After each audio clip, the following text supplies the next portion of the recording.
নমস্কাৰ মই নিপন নমস্কাৰ মই বিতুপন আজি যেটো ইউটিউব চেনেল খুলিছিল মই beauty Jon health and beauty care গতিকে সেই চেনেলটো আজি আনুষ্ঠানিকভাৱে মই মুকলি কৰিম আৰু মুকলি অনুষ্ঠানত মই PI নিউজৰ মানে কাৰ্যবাহী সম্পাদক নৱকুমাৰ কলিতা গতিকে উদ্বোধনী অনুষ্ঠানটোত অংশগ্ৰহণ কৰি নিশ্চয়কৈ কৰিম আৰু ছাৰ সকলো আছে আমাৰ লগত আমি কথা পাতি যাম আৰু মই এটা অনুষ্ঠান আৰম্ভণিতে কওঁ যে যেটো চিন্তাৰ আৰম্ভণি কৰিছে আজি তাৰ আনুষ্ঠানিকতা পাব আৰু আশা কৰিম এই শূন্যৰ পৰা আৰম্ভ হোৱা এই যাত্ৰাটোৱে মহাকাশ পাব ছাৰত আছে তেওঁলোকৰ লগত অকণমান কথা পাতক আৰু মোৰ দাদাৰ দৰে হয় নিপন দা বহু কথা আছে আজি ব্লগটোত আপোনালোকে শুনিবলৈ পাব অনুষ্ঠানটোত আমাৰ টিহু কলেজৰ প্ৰাক্তন অধ্যাপক এখেত মোৰ মানে শিক্ষাগুৰু গতিকে এখেতে দুআষাৰ ক'ব এই অনুষ্ঠানটো মুকলি কৰাৰ ক্ষেত্ৰত ইউটিউব চেনেল খোলা বুলি গম পাইছোঁ এই বিউটিজন অনুষ্ঠান এই অনুষ্ঠানটো খোলাৰ কাৰণে আমি খুব মানে আনন্দিত হৈছোঁ beauty Jon health and beauty care আচ্ছা এইটো খুব গুৰুত্বপূৰ্ণ কাম কৰিছে কাৰণ আজিকালি মোবাইলত বিভিন্ন ধৰণৰ বস্তু ইউটিউবত প্ৰকাশ হৈ থাকে আৰু যিবিলাক সাধাৰণতে আমি জনা নাযায় গতিকে মই এটা ইউটিউবৰ ভাল দৰ্শক ইউটিউবত বহুত বস্তুৱে চাওঁ ভৱিষ্যতৰ অনুষ্ঠানটোৰ মই ভাল আশা কৰিলোঁ আৰু নিপনে যিটো পদক্ষেপ লৈছে এই পদক্ষেপটো নিশ্চয়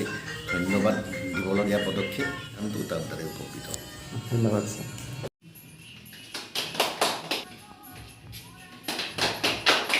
গতিকে আশা কৰি নিপন দাৰ এই ইউটিউব চেনেলটোৱে পজিটিভ আৰু গঠনমূলক কামসমূহ কৰি যাব যাতে আশা কৰি মানে ইয়াৰ কণ্টিনিউটো ৰাখক 2017 চনত ইউটিউবাৰজনে এতিয়া দিল্লীৰ নিবাসী 26 বছৰ বয়স আমাতকৈও সৰু আজি তাৰ ইনকাম ভাল গতিকে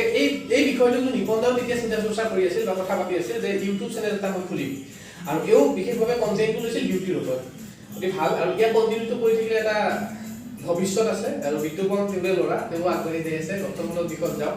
আৰু আশা কৰিম এই ইউটিউব চেনেলটো একচুৱেলি ৱৰ্ল্ডত যিকোনো ঠাইত থকা মানুহে চাব পাৰে গতিকে এই ক্ষেত্ৰত তেখেতে আৰ্নিঙৰ ওপৰতো লাহে লাহে আহিব মনিটাইজ হোৱাৰ পিছত গতিকে সেইখিনি ক্ষেত্ৰতো কাম কৰি যাওক আৰু মনিটাইজৰ ক্ষেত্ৰতো আমি কিবা পাৰিলে হেল্প কৰিম আৰু নিপন দাই সদায় ব্যক্তিগত চিন্তা কৰে এই চিন্তাটো সদায় তেখেতৰ থাকক আৰু তেখেতক আপোনালোকে আশীৰ্বাদ কৰক আমাৰতো দাদাৰ দৰে গতিকে এইখিনিয়ে আৰু নমস্কাৰ মোৰ হাতত কেইটামান কাগজৰ টুকুৰা আছে এইখন 2009 চনৰ 14 জানুৱাৰী দিনাখন আৰু নলবাৰী জিলাৰ টিহু হাৰিভাঙা গাঁৱৰ হাৰিভাঙা হাইস্কুলখনৰ শিক্ষা মন্দিৰখনৰ সোণালী জয়ন্তীৰ সময়ত চিন্তা চৰ্চা কৰা এটা বিশেষ ফটো আৰু এই ফটোখন কৰিছিলে নিপন দাই মোৰ কাষতে আছে আৰু মই আজি টিহুত আছোঁ তেখেতৰ নিজৰ প্ৰতিষ্ঠানটো আৰু পৰ্যায়ক্ৰমে প্ৰায় জখলাত আগবাঢ়ি গৈছে মই হাতত থকা এই বিশেষ পেপাৰ কাটটোৰ উদ্দেশ্যই আছিল সোণালী জয়ন্তীত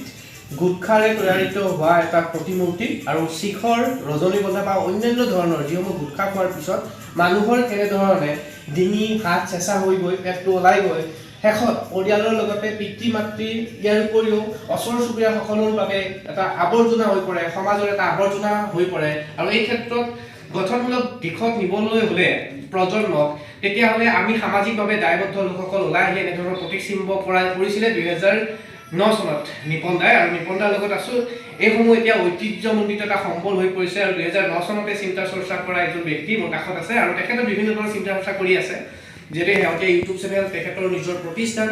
বিউটি আৰু হেল্থৰ ওপৰত কৰিছে তাৰপিছত মই কেইটামান কাগজৰ টুকুৰা আপোনালোকক দেখাম এইখনে সেই ফটোখন 2009 চনৰ সোণালী জয়ন্তীৰ সময়ত তেখেতৰ কাষতে আছিল সেই এটা দানৱৰ দৰে এটা ৰূপ দিছিল আৰু শিখৰ খোৱাৰ পিছত কেনেধৰণৰ অৱস্থা হয় বা গুটখাজাতীয় বস্তুসমূহ খোৱালে কেনেধৰণৰ ব্যৱস্থা হয় ইয়াৰ উপৰিও আন এটা তেখেতৰ পেপাৰত হেডলাইন যে চিগাৰেট এফালে জুই পিছফালে এজন মূৰ্খ মৃত্যুমুখী এটা যাত্ৰা চমুকত ধূমপান মানে আমাৰ যে মৃত্যুটো স্বাভাৱিক হৈ পৰে আমি যেতিয়া গুটখাজাতীয় বস্তুসমূহ খাওঁ তাৰ এটা উদাহৰণ তেখেতৰে লিখা টুকুৰা চেলুন ব্যৱসায়ী স্বাৱলম্বী টিহুৰ নিপন হালৈ এইখন তেখেতৰ 2015 চনত 3 মাৰ্চত প্ৰকাশিত কাকতৰ টুকুৰা আৰু এটা লক্ষ্যলৈ আগবাঢ়িছে আৰু হাতত কেঁচি লোৱা প্ৰজন্মৰ এজন আদৰ্শ হওক সামাজিক বাধা নেওচি চেলুনৰ ব্যৱসায়ৰে স্বাৱলম্বী টিহুৰ যুৱক নিপন দাৰে এইখন পেপাৰ কাট এইখন 2015 চনৰ এতিয়া নিপন হালৈ কোনো চিনাকি নাম হৈ পৰিছে এই অঞ্চলৰ টিহু অঞ্চলৰ ঠিক সেইদৰে তেখেতে হেয়াৰ কালাৰৰ ওপৰত এখন চাৰ্টিফিকেট লৈছে প্ৰশিক্ষণপ্ৰাপ্ত আমি আমাৰ মূৰৰ যিসমূহ চুলি আৰু বহুত গুৰুত্বপূৰ্ণ সৌন্দৰ্যৰ ক্ষেত্ৰত আৰু ইয়াৰ বাবে প্ৰশিক্ষণৰ প্ৰয়োজন আৰু এনেকুৱা ধৰণৰ প্ৰশিক্ষণ নিপনলৈ লৈছে বহুকেইখন চাৰ্টিফিকেট মই এতিয়া শেষ কৰিব নোৱাৰিম যিখিনি পাৰোঁ মই আপোনালোকক কৈছোঁ যে প্ৰশিক্ষণপ্ৰাপ্ত সম্পূৰ্ণৰূপে ঠিক সেইদৰে এইখন এখন চাৰ্টিফিকেট এইখন মোৰ ডিপ্ল'মা হেয়াৰ কাটৰ ওপৰত এইখন ডিপ্ল'মা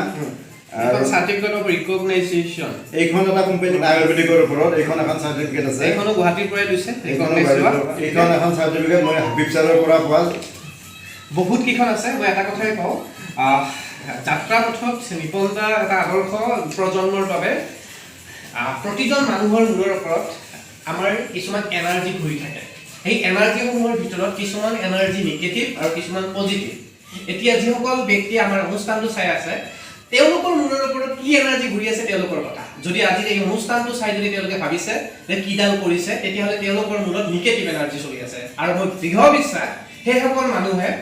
নিজৰ উন্নতি কৰাটো দূৰৰ কথা সমাজখনৰ এটা আৱৰ্জনা হৈ পৰে আৰু তেওঁলোকৰ মূৰত নিগেটিভ এনাৰ্জি সোমাই পৰে গতিকে মই কওঁ যে নিগেটিভ এনাৰ্জি দূৰ কৰক আৰু একেখিনি সময়তে এই ভিডিঅ'টো যিসকল বা এই অনুষ্ঠানটো চাই আছে কিছুমানৰ মূৰত পজিটিভ এনাৰ্জিও ঘূৰি আছে আৰু তেওঁলোকে গঠনমূলক চিন্তা চৰ্চা কৰা মানুহ এপিজে আব্দুল কালামে কোৱাৰ দৰে মোৰ সেইসকল মানুহৰ কথা চিন্তা কৰাৰ সময় নাই যিসকলে মোৰ বিৰুদ্ধে বেয়া কয় মোৰ সেইসকল মানুহকে সময় দিব পৰা নাই যিসকলে মোৰ ভালৰ বাবে সদায় চিন্তা কৰি থাকে আৰু নিপন দা হ'ল এপিজে আব্দুল কালামৰ দৰে গঠনমূলক চিন্তা চৰ্চা কৰা মানুহ আৰু মই আশা কৰিম যে আমি আমাৰ মূৰত ঘূৰি থকা সেই এনাৰ্জিটো সদায় পজিটিভ এনাৰ্জিটো লওক তেতিয়াহ'লে আমি আগবাঢ়িব পাৰিম আৰু শেহতীয়াভাৱে তেখেতে এটা ইউটিউব চেনেল খুলিছে আৰু এই ইউটিউব চেনেলটোৰ এতিয়া লাহে লাহে সমাদৃত হৈ পৰিছে আশা কৰিম আজি যিহেতু আনুষ্ঠানিকতা হৈ গ'ল আজিৰ পৰাই কণ্টিনিউটো তেখেতে ৰাখক ধন্যবাদ জ্ঞাপন কৰিছোঁ নিপন দা আগবাঢ়ি যাওক